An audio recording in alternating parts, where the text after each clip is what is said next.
lembra o terremoto, quando a pedra que estava no túmulo de Jesus foi arrancada. Os primeiros cristãos tinham uma maneira sui generis de se cumprimentarem no domingo da Páscoa. Duas pessoas se encontravam, o primeiro dizia: Cristo ressuscitou, e o outro respondia: verdadeiramente Ele ressuscitou.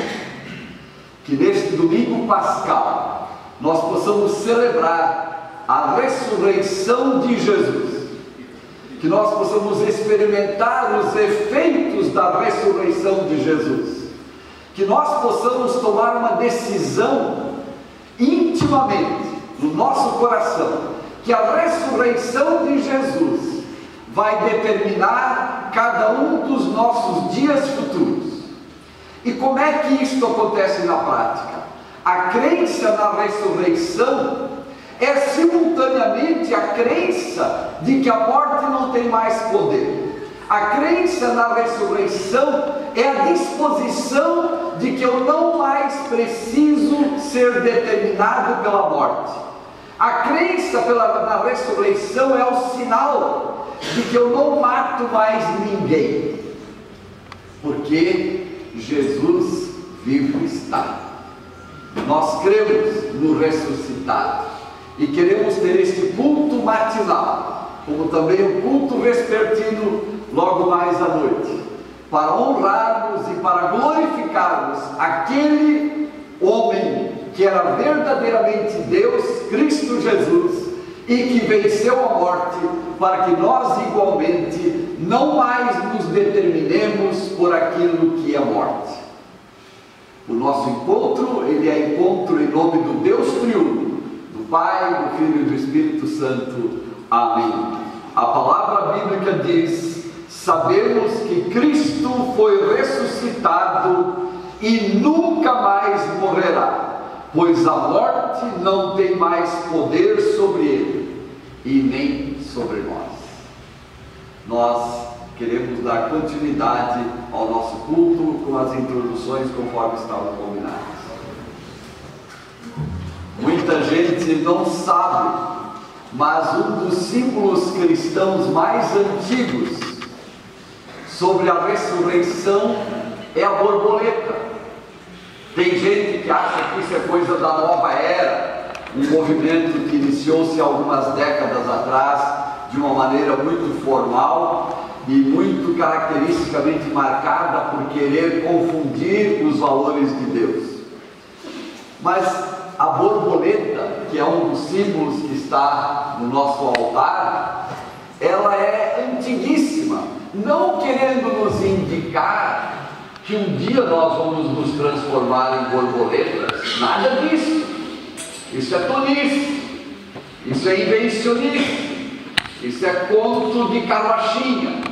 Mas a borboleta sinalizando aquele ser vivo que uma vez estava dentro de um túmulo, dentro de um casulo, feio, antipático, sem qualquer indício de leveza, num dado momento, no tempo certo, aquele casulo se abre e eclode dali um ser vivo, majestoso, multicolorido, esvoaçante e de uma leveza tremenda. É só um símbolo. Não é que nós vamos nos transformar em borboletas. Quem assim ensina uma mentira. Mas sinaliza que um dia nós vamos sair do nosso casulo. O casulo nos cega, o casulo nos deixa no escuro. Nesta vida aqui, nós só percebemos algumas cores. O colorido de Deus é muito maior. Nesta vida aqui nós temos algumas percepções. Na ressurreição, nós veremos as coisas como elas de fato são. Nesta vida que nós somos marcados pela morte. Após a ressurreição, nós somos marcados pela vida, e a vida com V maiúsculo, com I maiúsculo, com D maiúsculo, com A maiúsculo. Aqui e nós vivemos limitadamente, limitando outros, limitando a nós mesmos, limitando os horizontes de Deus. Na ressurreição dentre os mortos, nós experimentaremos totalmente o novo. Que assim seja na minha e na tua vida. Quero agradecer às pessoas que ornamentaram o templo nestes últimos meses e especialmente neste domingo pascal. Que isso possa nos ajudar e ajudar os nossos filhos a compreenderem que símbolos sinalizam verdades muito maiores e abrangentes. O povo de Deus em todo o mundo, nesta manhã, quando se reúne também para confessar a sua fé no Trino Deus. E nós queremos confessar a nossa fé, colocando-nos em pé, por favor.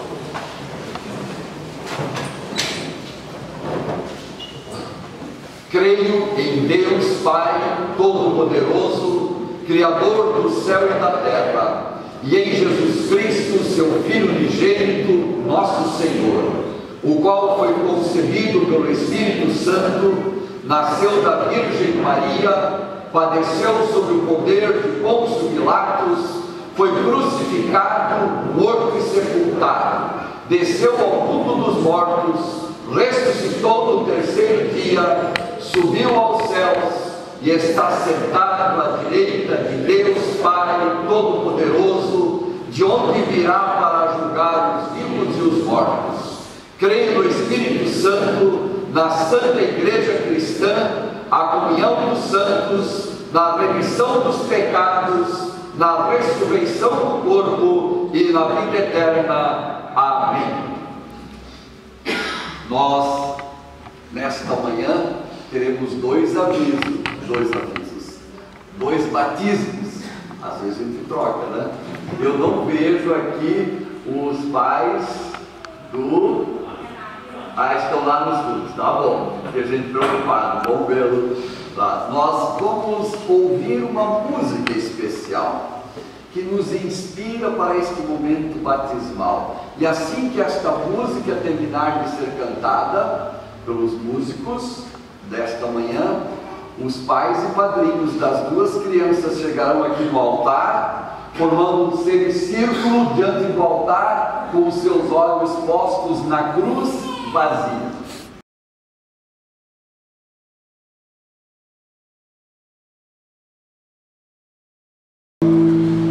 Que seja um momento de muita festa para aqueles que estão indo para a escola dominical e para nós que permanecemos aqui. Se vocês podem e se vocês quiserem, convido para ficarmos em pé para a leitura bíblica. Do Evangelho de Marcos, no capítulo 8, o versículo 31 diz assim: Então começou ele a ensinar-lhes que era necessário que o Filho do Homem sofresse muitas coisas, fosse rejeitado pelos anciãos, pelos principais sacerdotes e pelos escribas, fosse morto, e que depois de 3 dias ressuscitasse. E aí, no capítulo 9, também no versículo 31, ensinava os seus discípulos e lhes dizia: o Filho do Homem será entregue nas mãos dos homens e o matarão, mas 3 dias depois da sua morte ressuscitará.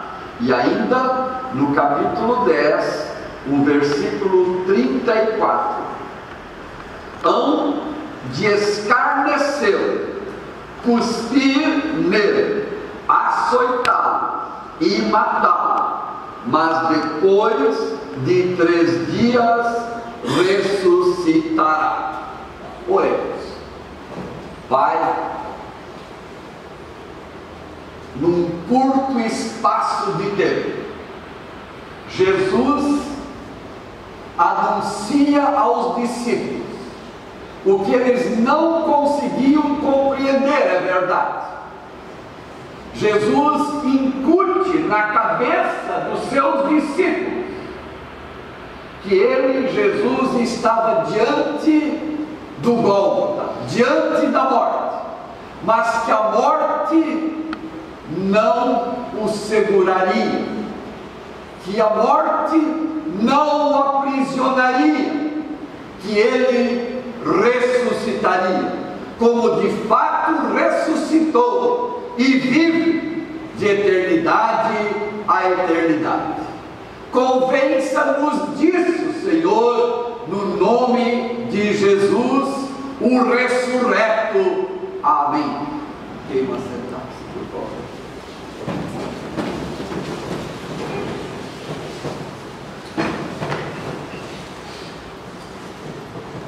É muito grande o número de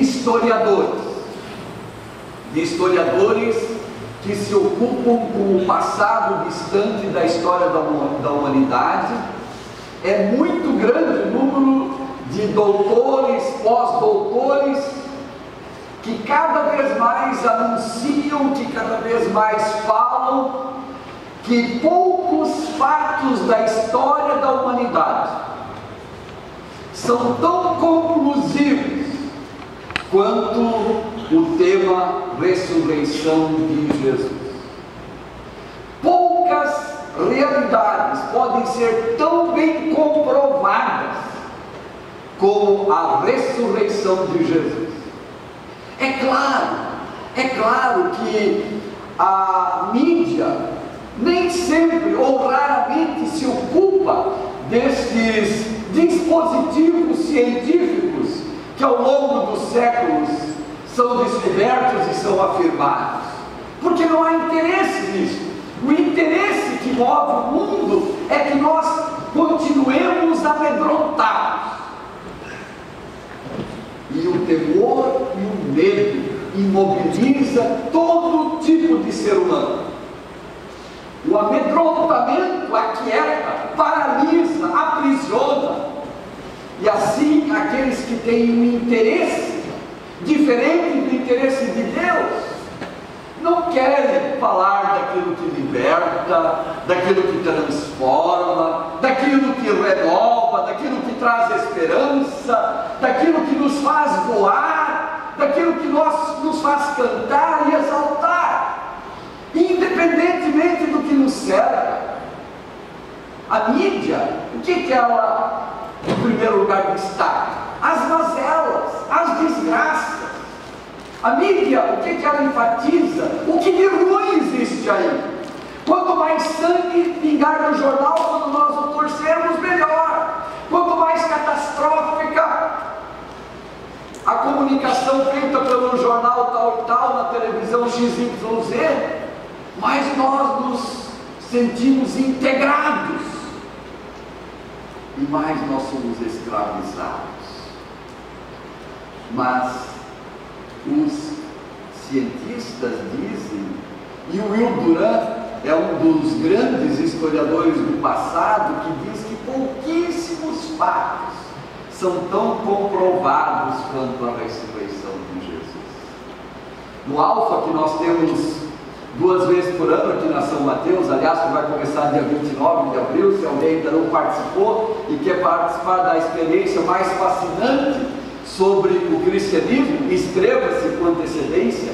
No Alfa, nós lembramos as palavras de um ministro da Justiça na Inglaterra, um renomado advogado e professor de uma das mais conceituadas universidades do planeta Terra. Ele diz assim: a favor de Jesus, como verdade viva, há uma estonteante evidência que nenhum júri inteligente neste mundo deixaria de afirmar como sendo verdadeira: a ressurreição de Jesus dentre os mortos.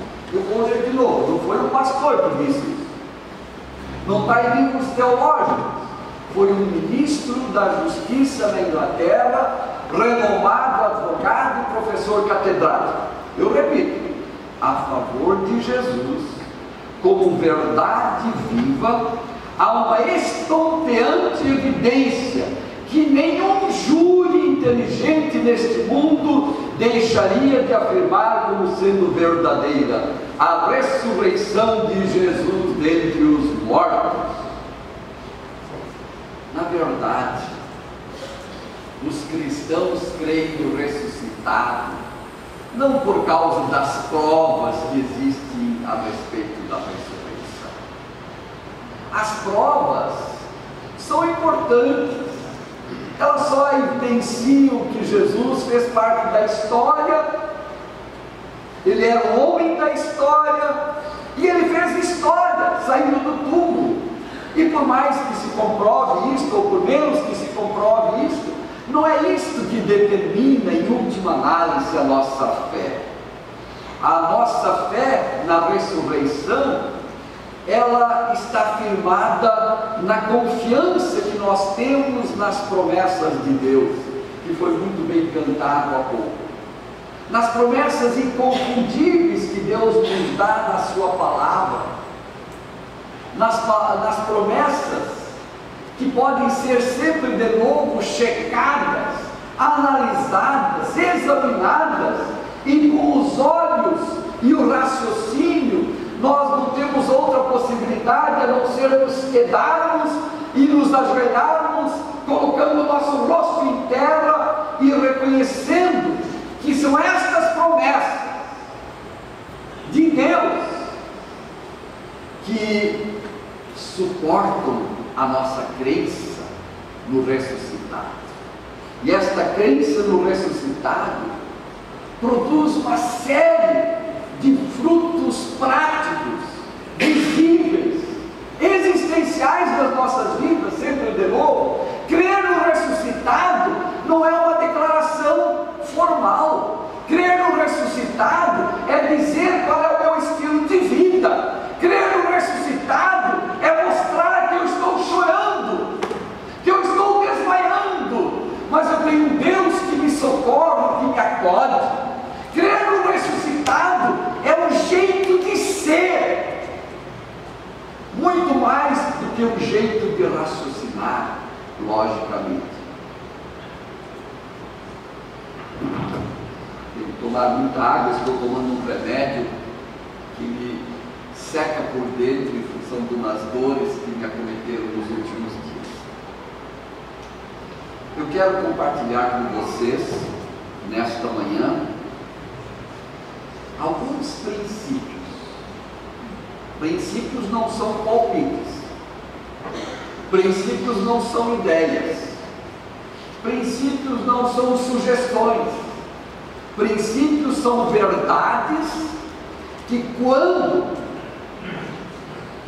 introjetados, quando colocados na nossa vida, transformam o nosso jeito de ser. Eu quero compartilhar alguns princípios a respeito da ressurreição. Eu olho no relógio e vou ver quantos que eu consigo compartilhar. Se eu não conseguir ir até o final, domingo que vem eu continuo. O primeiro princípio: a ressurreição de Jesus, 2000 anos atrás, é que dá validade plena e total da morte de Jesus na cruz. Se Jesus não tivesse ressuscitado, até hoje nós falaríamos da morte de Jesus na cruz como um fato mais escandaloso, mais cruel e mais desgraçado já acontecido na história da humanidade, porque não tinha uma provinha sequer para levá-lo à morte, mas como assassino, pior do que assassino, ele foi considerado. Mas a ressurreição vem dar plena e total significação, pleno e total sentido à morte de Jesus.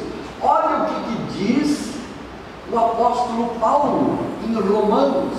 Essa palavra é uma palavra que nos deveria fascinar.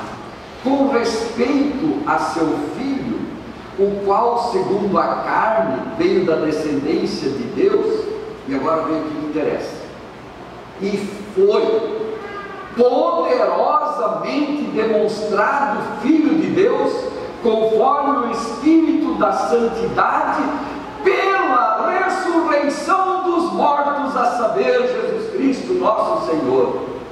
O que Paulo, o apóstolo, está dizendo? Ele está dizendo que se não fosse a ressurreição, a morte de Jesus seria uma morte qualquer, mais uma, estaria lá nas páginas fúnebres dos jornais, nada mais. A morte de Jesus, se não fosse a sua ressurreição, seria a morte de um mártir. E Jesus não veio para morrer como mártir. A morte de Jesus seria a morte de um guru, ou até poderia ser a morte de um grande sábio que cutucou as onças bravias e as despertou os lobos furiosos e sanguinários, e por isso, despertados, resolveram aniquilá-los. Mas, meus queridos, nós não cremos que Jesus, em primeiro lugar, se destacou porque ele era um sábio. Nós não cremos que Jesus, em primeiro, se destacou por ser um mártir. Nós cremos naquele que a Bíblia chama do Messias. Nós cremos naquele que a Bíblia chama do Cristo. Messias e Cristo é Salvador. Nós cremos naquele que a Bíblia chama do Cordeiro de Deus, que voluntariamente, porque quis, se entregou à morte e que no terceiro dia ressuscitou. Essa é a nossa fé, essa é a nossa crença, essa é a nossa certeza, essa é a nossa confiança, essa é a nossa segurança, que Jesus morreu com um fim claro diante dos seus olhos, nos marcar com esperança. E a ressurreição dele foi o atestado de Deus dizendo: a morte dele traz o que vocês precisam, a morte dele é o remédio que a humanidade necessita, a morte dele manifesta como poderosamente aceita como sacrifício vivo por mim, expresso na sua ressurreição. O segundo princípio, a ressurreição confirma a oferta plena, a ressurreição confirma a oferta total, a ressurreição confirma sem qualquer restrição o perdão de todos os pecados humanos, quando admitidos, quando reconhecidos e quando confessados. A ressurreição tem um poder purificador. Analisem a história da humanidade. Analise, qualquer um pode fazer isso. Tem o Dr. Google que nos ajuda. Analise, pesquise. Qual é o grande desejo do ser humano? Às vezes ele expressa isso conscientemente, outras vezes inconscientemente, na maioria das vezes inconscientemente. Mas analise, converse com os maiores autores do mundo, e eles vão dizer o anseio, a angústia do ser humano é como eu posso me livrar dos meus pesos, das minhas culpas, dos meus pecados. Esta é a angústia existencial, este é o nó górdio, esta é a preocupação maior do ser humano, quer ele admita ou não. E a ressurreição de Jesus é um atestado de Deus, carimbado por Deus, testemunhado e assinado por anjos, registrado nos mais altos céus, dizendo: quem quer perdão, perdão pode ter. Isso é libertador, isso é fascinante. Eu me lembro daquele professor da URGS, numa palestra, num painel de anos atrás, dizendo: os cristãos têm uma mensagem revolucionária. E ele disse: eu não sou cristão, mas eu os invejo, pela certeza do perdão que eles podem ter. E a conversa foi muito longa. Sem a ressurreição, não existiria perdão da parte de Deus. Sabiam? Sem a ressurreição, nós viveríamos desesperados. Sem a ressurreição, nós seríamos marcados pela culpa. Nós seríamos pessoas amarguradas. E sem a ressurreição, para sobrevivermos em nossas desgraças, nós narcotizaríamos as nossas consciências, jogando sobre os outros os nossos recalques e inseguranças. Triste a vida de uma mulher, de um homem, de um jovem, de um adulto que não curte, que não vive o pleno perdão, o perdão de Deus, que nos purifica conclusivamente. E na verdade, muita gente não curte este pleno perdão por uma razão muito simples, porque de fato não crê no ressuscitado Jesus. O terceiro princípio, a ressurreição é que nos liberta dos legalismos. O que é isso? Legalismos são aqueles formalismos nos quais nós nos apoiamos, é aquele estruturalismo no qual nós edificamos a nossa igreja, no qual nós edificamos às vezes a nossa vida, e esquecendo-nos que a igreja, Deus, não nos coloca em bretes, não nos coloca em currais, não nos coloca cercados por cercas elétricas, mas Deus nos liberta. E aí, usando o símbolo da borboleta, Deus nos liberta e nos dá um colorido belo, e não aquele colorido de tons de cinza que tantas vezes nos marcam. A ressurreição, quero repetir, nos liberta do legalismo, do formalismo, do estruturalismo, e a ressurreição nos joga para o Evangelho. É a ressurreição que desencadeia a melhor notícia deste mundo, chamada Boa Nova de Jesus Cristo. É a ressurreição que grita alto a mensagem da esperança. É a ressurreição que nos faz ver que há só uma verdade a anunciar. E este é o bom recado, inigualável recado, inconfundível recado de que Deus nos quer bem e tem um projeto de vida e não de morte para cada um de nós. Quarto princípio.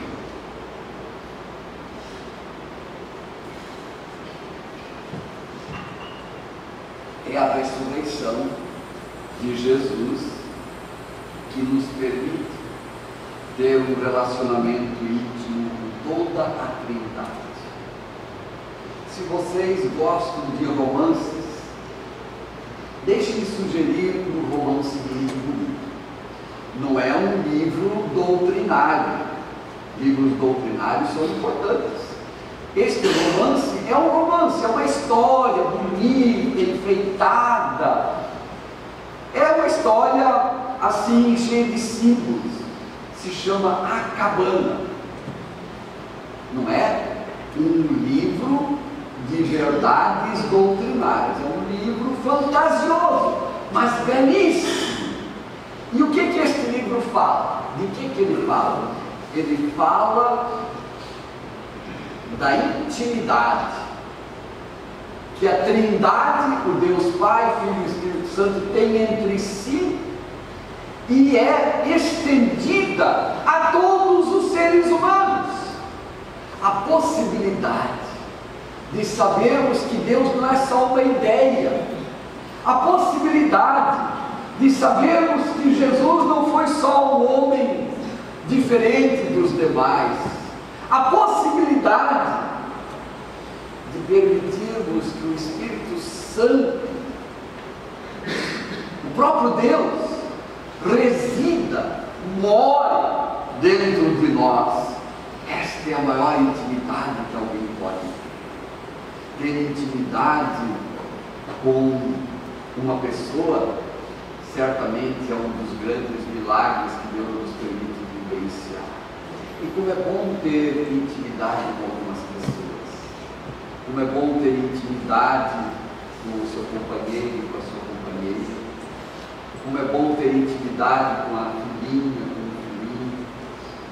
Como é bom ter intimidade com o pai e a mãe. Como é bom ter intimidade com amigos. Como é bom. É o que deixa a vida mais leve, são as intimidades que nós podemos ter. A gente não vai conseguir ter intimidade com muitos, porque nós somos extremamente limitados. E também um pouquinho descolados. Mas a intimidade com Deus é a maior das intimidades que nos é oferecida, a intimidade com a Trindade. E sem a ressurreição, cristianismo seria uma religião como toda e outra religião é. Mas cristianismo não é uma religião igual às outras religiões. Aliás, cristianismo nem é uma religião. Olhando na ponta da faca, não é uma religião. Cristianismo é uma relação.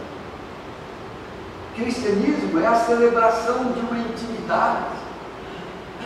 Por isso que cristianismo não é, em primeiro lugar, a observância de dogmas, doutrinas e tantas outras coisas mais que muitas vezes nós carregamos e nos deixam com ares de sabichões, de religiosos respeitados, com discursos tecnicamente bem elaborados, mas nada de intimidade com o Deus Pai, Deus Filho, Deus Espírito Santo.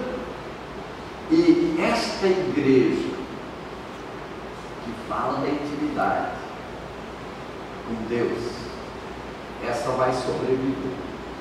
Aquela outra igreja que é uma religião qualquer, essa vai morrer, independente da sua denominação, independente do esforço dos seus líderes, por mais qualificados que eles sejam. A igreja que vai permanecer, e para isso os nossos jovens, eles têm uma ousadia que nós nem sonhávamos em ter, e só de pensar em ter nós já nos culpávamos. Os nossos jovens, eles têm uma liberdade muito mais abrangente do que nós, e eles têm um desconfiômetro muito mais profundo do que o nosso. Eles não querem formalismos, eles querem intimidade, e às vezes eles são tão focados nisso que eles até deturpam o que seja intimidade. Isso já é outra história para os psicólogos. O quinto princípio, e é o último que eu vou lembrar nesta manhã em função do tempo, a ressurreição de Jesus. A ressurreição de Jesus foi e é o completo. Eu quero pegar as palavras como eu coloquei aqui nas minhas anotações. A ressurreição de Jesus foi e é o completo e definitivo aniquilamento do maior inimigo da raça humana, que se chama morte. Não existe inimigo mais feroz do que a morte. Não existe nada que nos desmonte como a morte. Como a nossa morte e como a morte dos nossos queridos. Vocês sabem, muitos de vocês têm passado por mortes. Ah, meus queridos, vocês sabem como dói o coração quando se perde alguém querido. Dói, dói. Alguns nem se lembram mais que a gente perdeu um ente querido, e fazem de conta, já passou, quando é que vai terminar esse negócio? Lembra antigamente mesmo, nos anos 50, morria alguém da família, o homem colocava uma tarja preta na camisa, lembram? A mulher se vestia de preto. O que sinalizava isso? Eu estou de luto, eu estou com dores. Hoje em dia não se faz mais estas exteriorizações do anúncio do luto, E talvez por isso algumas pessoas até dizem, ainda está no mundo, não vai terminar muito.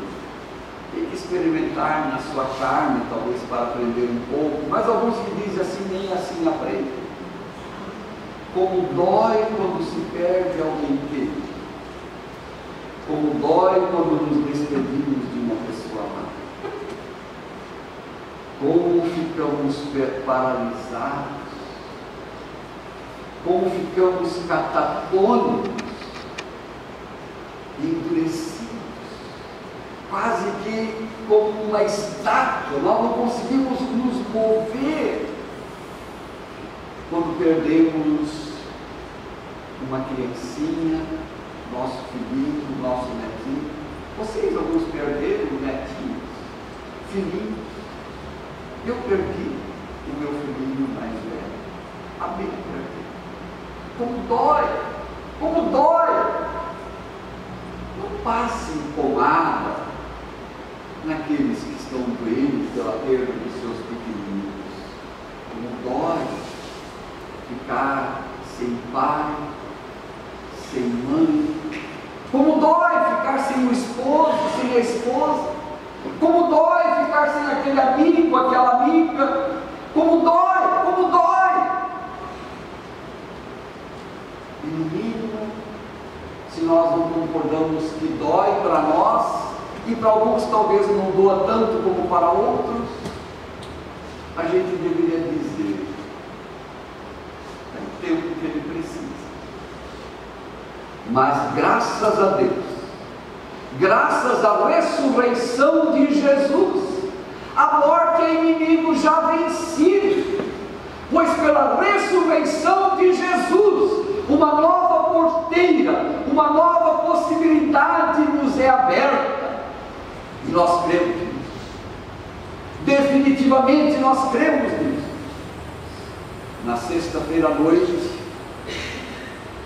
eu fui para o Facebook e, sem me preocupar com o português correto, sem me preocupar em fazer um rascunho, coloquei alguns pensamentos sobre o poder da ressurreição. Mas a Páscoa é aquele dia em que nós dizemos, está doendo, e dói muito, é agudo, é um cutelo fatal, é um punhal no coração, mas maior do que isso, muito mais abrangente do que isso, infinitamente maior do que qualquer outra coisa. É o fato que nós sabemos que aqueles que morrem em Cristo, com Cristo já vivem, e aqueles que esperam em Cristo não terão nenhuma de suas esperanças frustradas, porque Cristo venceu a morte, abrindo-nos o caminho da eternidade. Amém? Amém.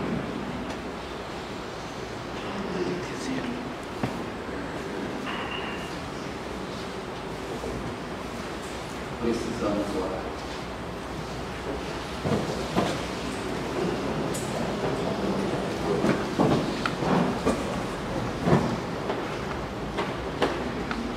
Senhor, como foi rude a cruz de Jesus, como foi impiedosa a atitude daquele povo para com Jesus.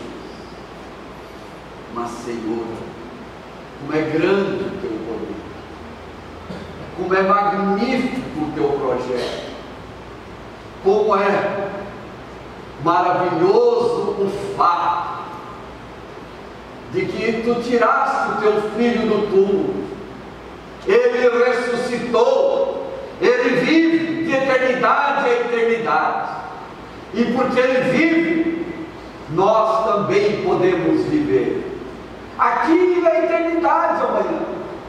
Não sabemos quando, mas prepara-nos para este dia, Senhor. Dá-nos a sabedoria para termos isto como a nossa prioridade maior, a busca da intimidade contigo, ó Pai, com teu Filho Jesus, com o Espírito Santo. Cuida da tua igreja, Senhor, que tantas vezes perde o foco. Cuida, Senhor, de nós, que tantas vezes nos embriagamos por aquilo que é secundário, que é dispensável, que não é um prioritário. Cuida de nós, Senhor, como famílias que carregam pesos, dores. Cuida de nós dos nossos lutos, Senhor, que nos alquebram até fisicamente. Cuida de nós como comunidade, que leva em conta não só a sua própria fragilidade, mas a fragilidade daqueles que nos cercam. Mas cuida de nós, Senhor, para que a nossa confissão seja sempre varonil, e quando nós afirmamos, creio na ressurreição do corpo e na vida eterna, amém. Senhor, cuida de nós, cuida de nós, cuida de nós, Senhor. E te agradecemos, porque tu tens feito isso. Te agradecemos pelos teus cuidados por nós, e pelos teus cuidados por tantas pessoas na nossa comunidade. Nesta manhã nos lembramos da dona Hilda Poles, a mãe da Rosângela e dos demais. Obrigado pelos teus cuidados pela dona Hilda Poles. Obrigado pelos teus cuidados, Senhor, pelo Michael Bayern, guardando nestes tempos de tratamento, de transplante pelos quais ele passou. Obrigado pela família dele, que o tem amparado e que reconhece a tua mão bondosa em suas vidas. E obrigado, Senhor, que nós, por causa da ressurreição de Jesus, podemos te chamar de Pai nosso que estás nos céus, santificado seja o teu nome, venha o teu reino, seja feita a tua vontade, assim na terra como no céu. O pão nosso de cada dia nos dá hoje, e perdoa-nos as nossas dívidas, assim como nós também perdoamos aos nossos devedores, e não nos deixes cair em tentação, mas livra-nos do mal.